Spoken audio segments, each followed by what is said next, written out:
In this video, I want to talk about the same star design that I'm working on, but you can see I'm using the Singer 9913 that now has the Bishop Sewing Systems hand crank on it. And I'm not sure if you can see this stitching. You see how bright that is?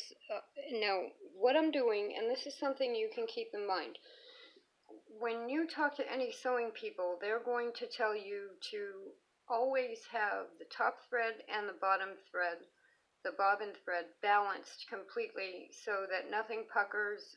You get a nice lock stitch. But what I've done, because I had already trimmed the fabric when I was using the gateway yesterday on these squares, someone had posted a comment that if I just cut the squares bigger, then trim them afterward, then I wouldn't end up with a gap with the stitching. But unfortunately, I had already trimmed these to the size I need. On the next project, I could do it that way with the gateway. But then I was thinking, by using the idea of a bulky thread, now this is the Singer buttonhole thread, which it doesn't say it's for hand stitching. It just says buttonhole, you know, and so I bought it thinking it's just going to be a really strong thread. It is puffy looking. So what I'm doing today, I'm using the 99. I'm doing those same squares. I may not use the gateway, even though that's the American machine. And with using the puffy, bulky top thread and a narrow bottom thread, bobbin thread, I'm getting almost the same effect as a chain stitch. It's not going to have the loops, but it's going to make the upper thread stitches stand up. It's almost like gathering. If you could think of it that way, that when you gather something, you're pulling one side of it tight and you're puffing up the other side. Only with gathering, you do it by pulling the thread through the fabric. Now this is not much faster than the gateway.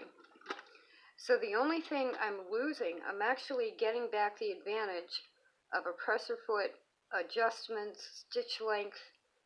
I don't have reverse on this machine, but because these are going to be pieced, I don't necessarily need to back tack everything.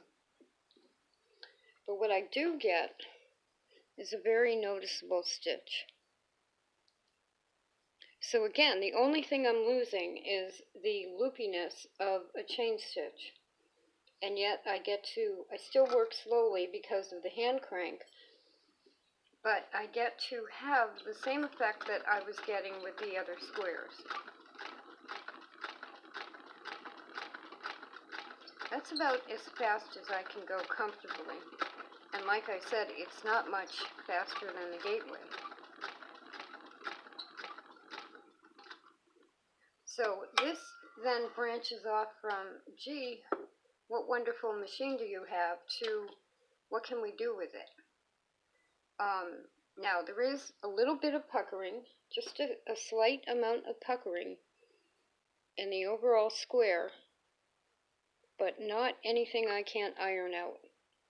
And I was getting puckering with the chain stitching anyway on some of them.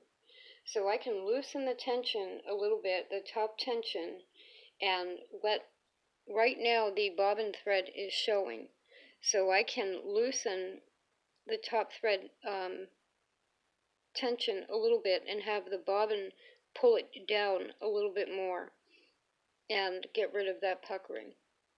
So there is the same star, and it's a beautiful way to false quilt, because now, and it's all lock stitch, so now when I piece them together, it's going to look quilted, and I don't have to go through the step of quilting it all. I can tie it at the corners and end up with a quilt that looks quilted and takes half the time. So that's using the 9913 with the Bishop Sewing Systems hand crank to get the same effect that I was getting with the gateway and a chain stitch.